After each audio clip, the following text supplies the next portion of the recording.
In December of 2014, a retired cabinetmaker named Caleb Rowe walked into the front office of Turner Frameworks with a manila folder under his arm. Inside was an invoice, not a complaint, not a lawsuit, not a handwritten note from an angry neighbor. An invoice. The total at the bottom was $63,418.20. The line item was even stranger. Receiving, grading, air drying, and protected storage of non-conforming lumber. March 2002 through November 2014. The receptionist stared at it for almost a full minute before carrying it to the new operations director. Her name was Nadia Price. She had been hired to cut waste, tighten procedures, and bring the plant into what she called adult supervision. When she read the invoice, she laughed, not loudly, just once. A clean, professional laugh. Then she said, "Tell Mr. Rowe we don't pay bills for garbage." That was the first mistake. The second mistake was assuming Caleb Rowe had brought her a bill. He had brought her a mirror. To understand why, you have to understand the strip of gravel behind Turner Frameworks. It ran behind the plant like a service road, stopping at an old wire fence that separated the factory from 4 acres of land that had belonged to the Rowe family since the 1930s. On one side of that fence was Turner Frameworks, a company that made laminated beams, stair stringers, and custom framing packages for high-end construction jobs. On the other side was Caleb Rowe. Caleb was 63 when the factory opened beside him. He was not a loud man, and he was not sentimental in the way people expected old craftsmen to be sentimental. He did not talk about the good old days. He did not complain about computers. He did not hate machines. He hated waste. That was different. His father had repaired riverboats on the Ohio before the war, and his father had a rule Caleb heard so often it became part of his breathing. A piece is only scrap after you have failed to imagine its next job. Caleb lived by that rule. In his shop, coffee tins held brass screws sorted by length. Old hinges were cleaned, oiled, and tied together with wire. Hardwood slivers were saved for shins. Bent nails were straightened if they were long enough to be worth the effort. To outsiders, it looked like thrift. To Caleb, it was respect, because every useful thing had already survived a chain of work. The tree, the sawyer, the kiln, the mill, the truck, the person who carried it, the person who cut it. Throwing it away just because the first plan changed felt almost indecent.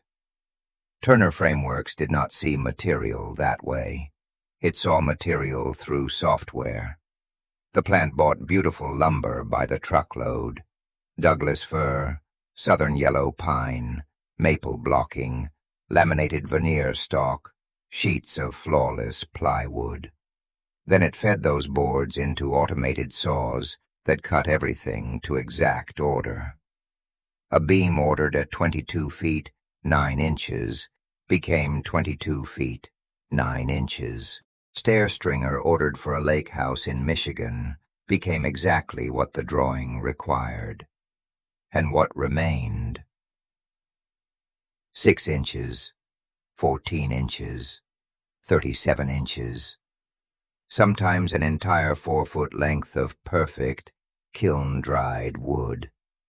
To the machine, those pieces were useless, too short to re-enter the line, too irregular to catalog cheaply, too mixed to sell by the bundle. On company paperwork, they had a name: residual waste. Every week, Turner paid a hauling company to drag away bins of it. Every week, Caleb watched good lumber disappear under a tarp and leave town. For 6 months, he said nothing.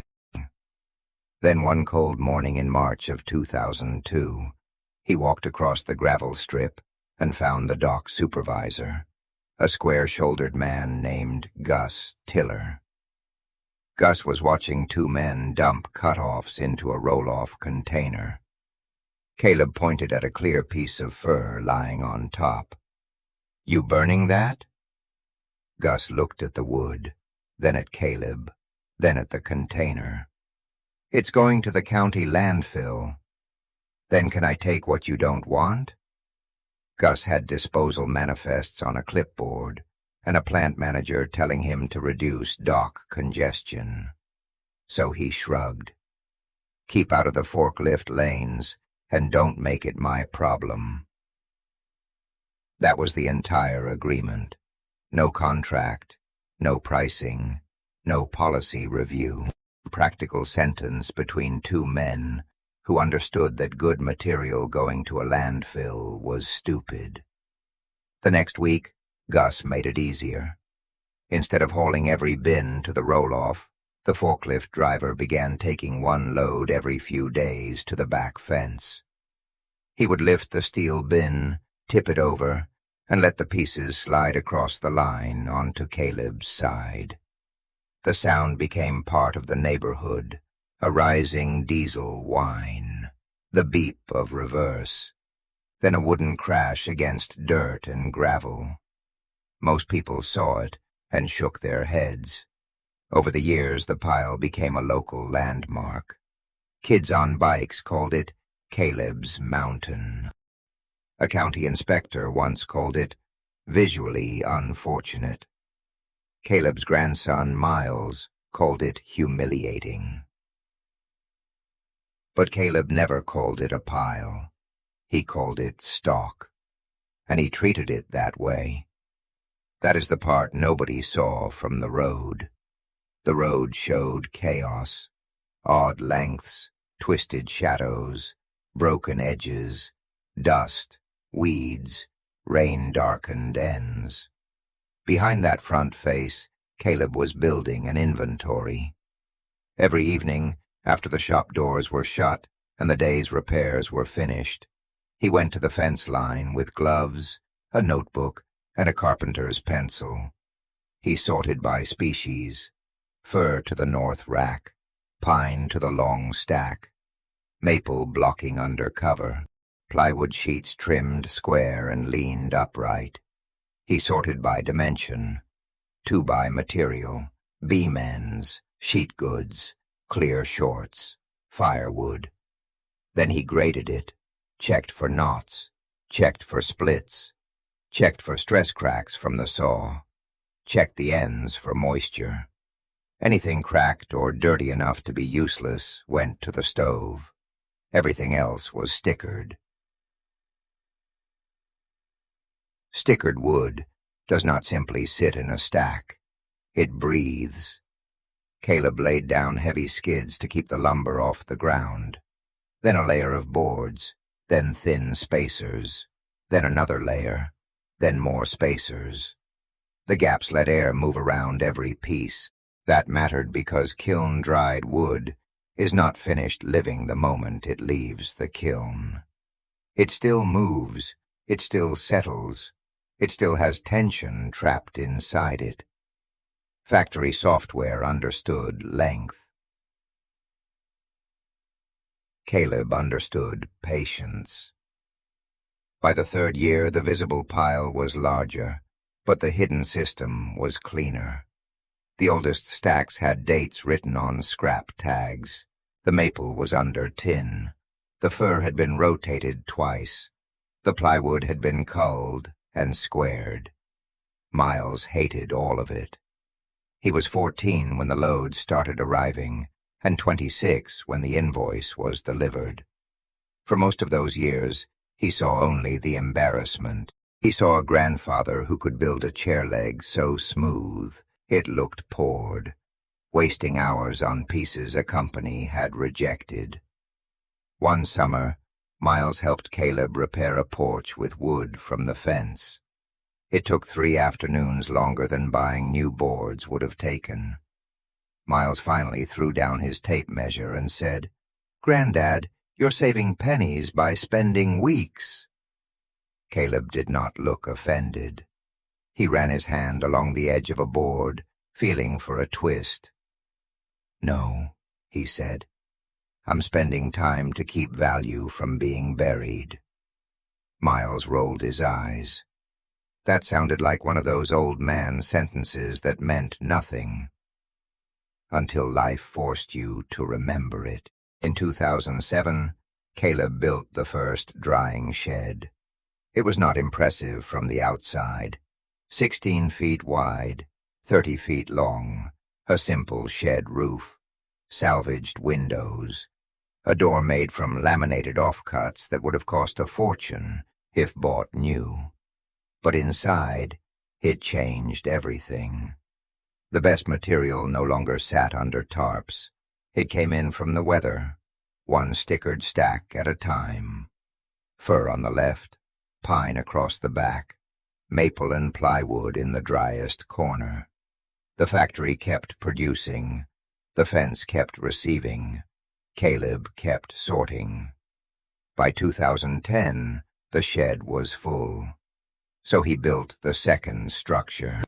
This one was larger, almost a small mill building, 36 feet by 48, with a concrete pad, high windows, and enough open floor space for machines. Miles thought it was madness. "Machines for what?" he asked. Caleb was tightening a bolt on a used jointer he had bought from a closing school shop.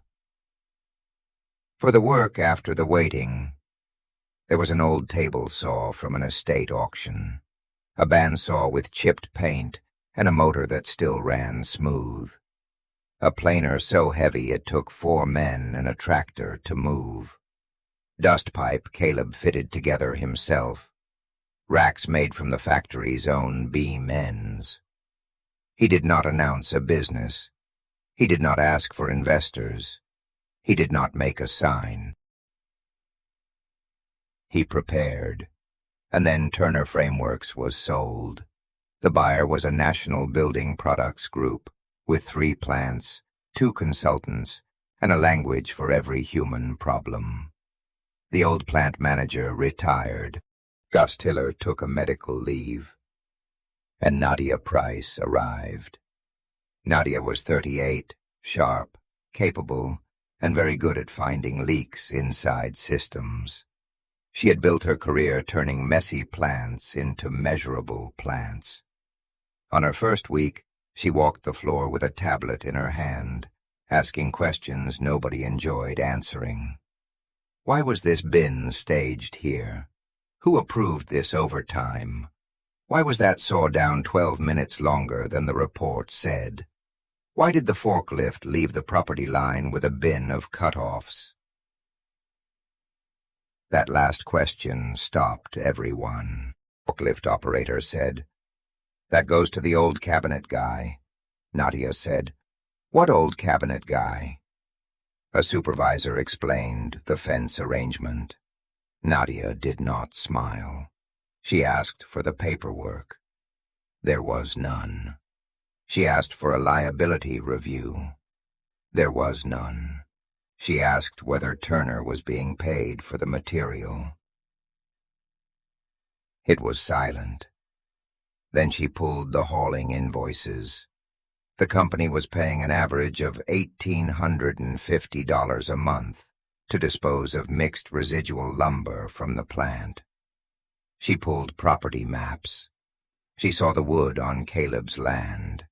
To Nadia, the picture was obvious. Undocumented transfer of company material. Uninsured activity at the fence line. Potential ordnance exposure. Lost recovery value.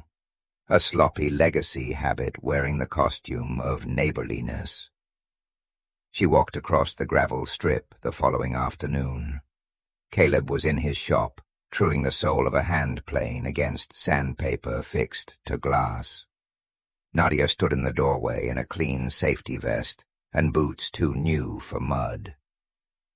"Mr. Rowe?" Caleb looked up. "I'm Nadia Price, Operations Director at Turner." He nodded once. "I'm reviewing our material handling procedures. It appears there has been an informal practice involving our residual wood products." Caleb waited. Nadia opened a folder. "We can't continue that informally. However, I'm prepared to offer a simple site use agreement. Turner will pay you $75 per month to use the rear corner of your property as a temporary residual staging area. We retain ownership, we control removal, and you receive a check for land use." She seemed pleased with the offer. It was tidy, documented, auditable. Caleb set down the plane. "You're asking to rent my land for your trash."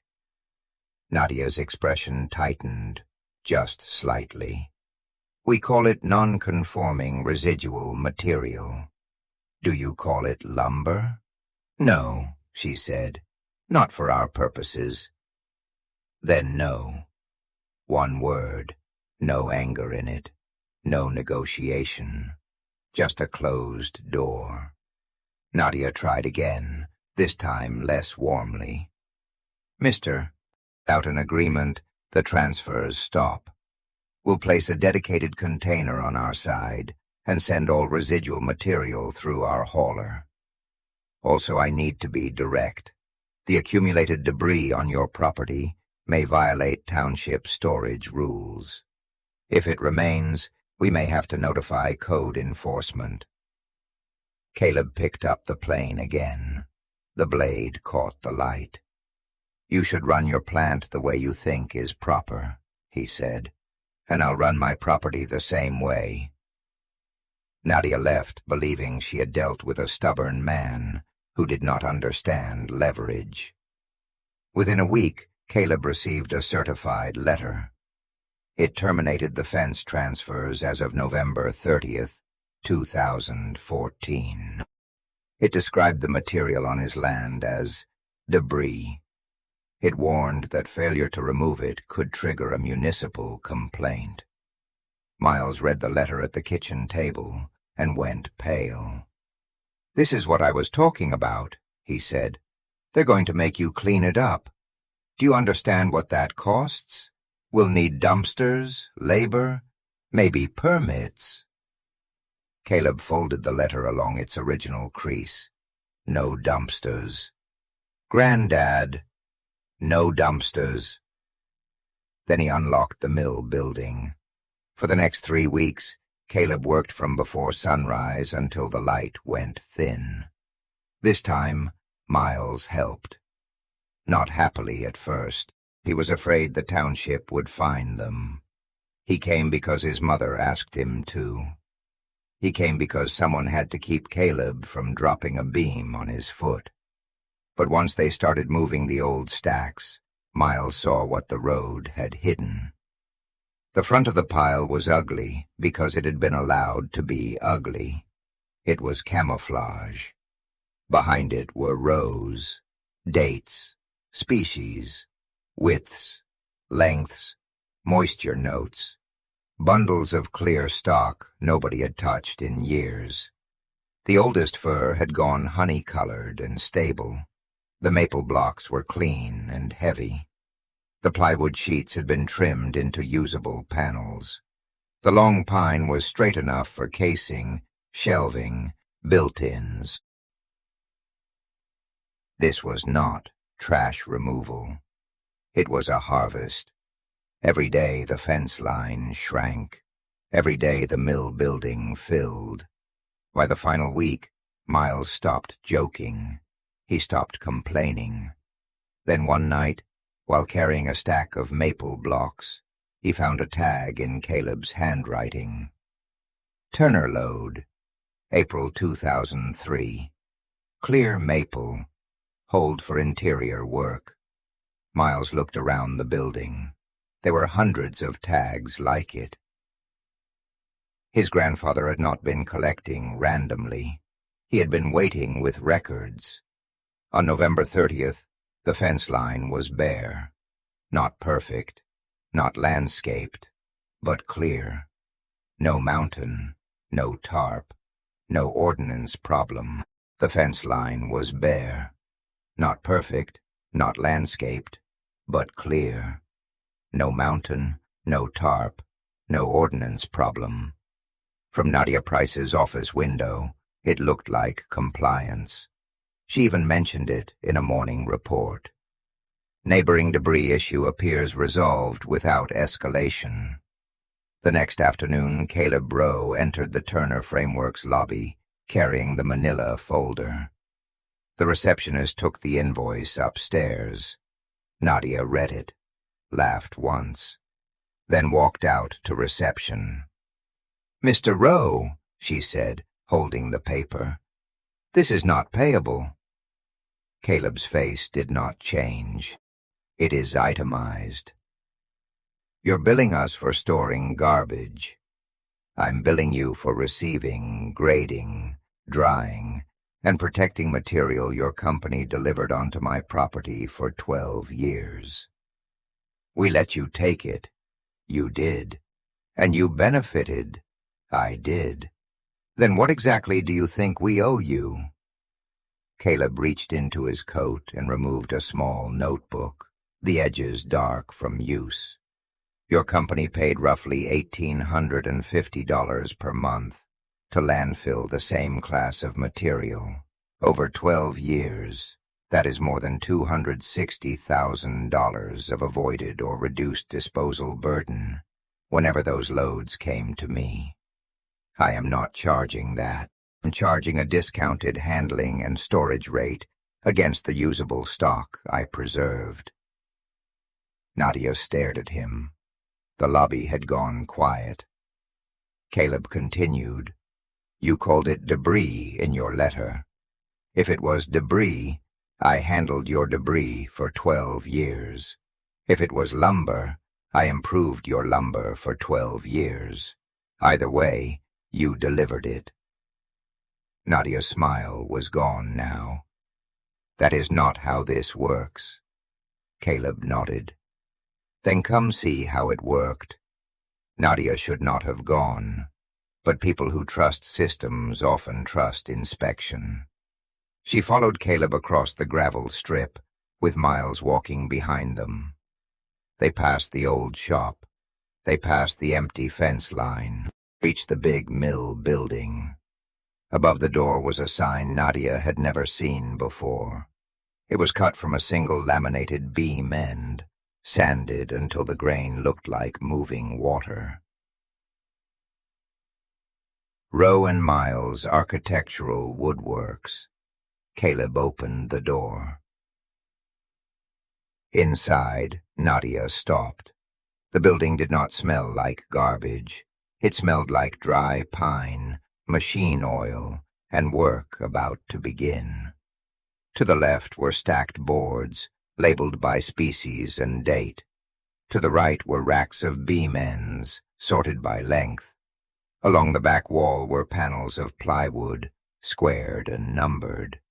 In the center stood the machines, old, heavy, restored, wired, ready. The place was not a dump. It was a mill. Miles stood just inside the door, seeing it the way a stranger would see it for the first time. Not as his grandfather's obsession, as capital. Caleb walked to the nearest rack and pulled out a piece of fur. "This was cut off a beam order in May of 2004, he said. "It was too short for you by 11 inches.